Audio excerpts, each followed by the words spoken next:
Hi guys, Paul from the Boag World Show here. I'm here today to share with you 3 vital factors to consider when creating and managing and using social networks. Life used to be so simple, didn't it? Do you remember in the good old days, you'd build a website, you'd put it live, people would come to it, they'd buy stuff, job done. Now it's so much more complicated, isn't it? Perhaps I'm just sounding like a grumpy old man here, but it is.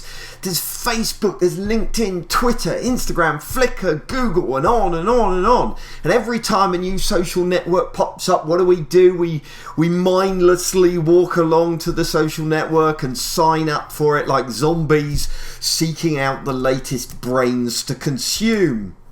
And what do we end up with? Little pockets of people all over the place in these different social networks, and we're not communicating with them properly. We're not engaging with them because we're not actively using those social networks. So now is the time to step back and look at all the social networks that you've signed up for and decide, what are you going to do with them? How are you going to use them?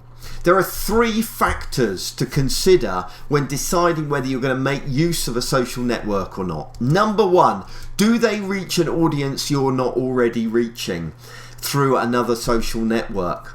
Number 2, do you have time to properly support this network? We shouldn't be signing up and using social networks unless we have the time to put into them. Otherwise, people are going to feel like the only person at a party. They're going to be just give the impression that your brand is dead. Number 3, what functionality does this social network provide? And is that functionality that you cannot get from other social networks you're already using? So let me give you an example.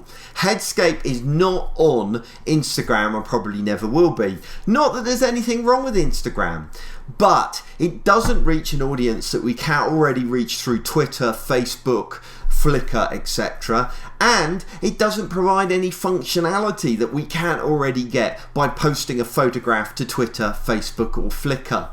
It's got nothing extra to offer, so it's just more work, just more stuff for us to do. LinkedIn, on the other hand, we are actively engaged in. We have a Boag World group on LinkedIn and we have a Headscape company page in LinkedIn.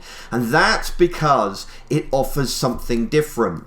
It offers more depth than Twitter can offer. You can have a conversation on LinkedIn, backwards and forwards, not only between you as the brand owner and your audience, but your audience can talk to one another. But secondly, and probably most importantly when it comes to LinkedIn, it's a different user group than uses Twitter or Facebook. It's really important that you consider the role of any social network that you're using and understand what roles those different social networks play.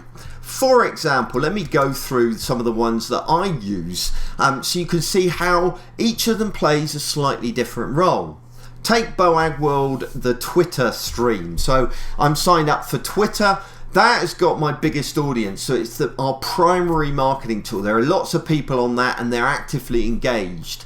So that's the place where I share best practice to kind of equip and empower people. But it's also a place where I communicate a sense of my expertise and my knowledge in this field. And it gives you also a glimpse behind the doors of Headscape, what it would be like to work with us.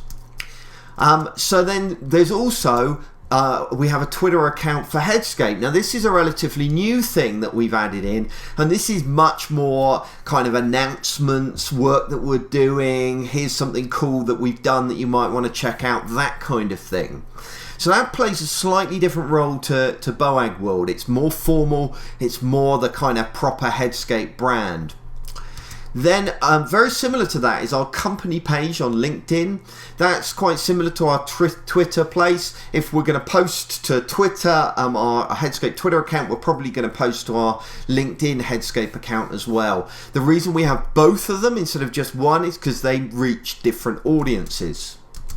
Then, of course, we've got the BOAG World Facebook and LinkedIn groups. These are much more conversational, peer-to-peer, which is great for recommendations. You find our clients recommending us to other people in those groups, which is brilliant. But it also, there's slightly different audiences, which is why we need the Facebook group and the LinkedIn group. They're different people that we're talking to there, so we have both of those groups. And then finally, of course, you've got the BOAG World site and the podcast, which again is about education, like our BOAG World Twitter account. But you can expand, you can say more. It's about expertise, it's about showing our personality. Oh, I've forgotten one, the Headscape website, which is the place where prospects go to get their questions answered, to see examples of our work and that kind of stuff.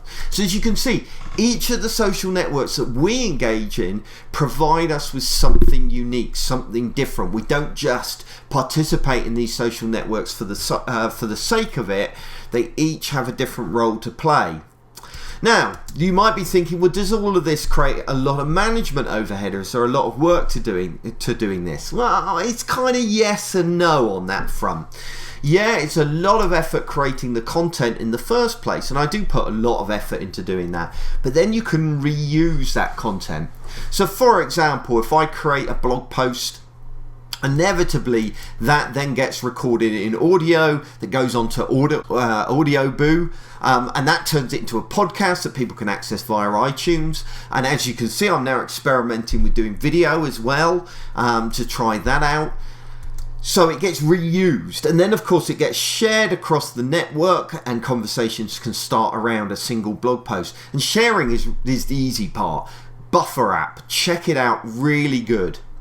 So what I'm getting at in all of this post is take time to think about what social networks you're using and ask yourself, what role does each play in your kind of ecosystem? How does it kind of help you to meet your objectives, and what is different about each network? Consider what if they provide you with a different audience. Consider if they provide you with functionality that you're not going to get elsewhere. If they do, then by all means sign up. But if they don't waste your time on them.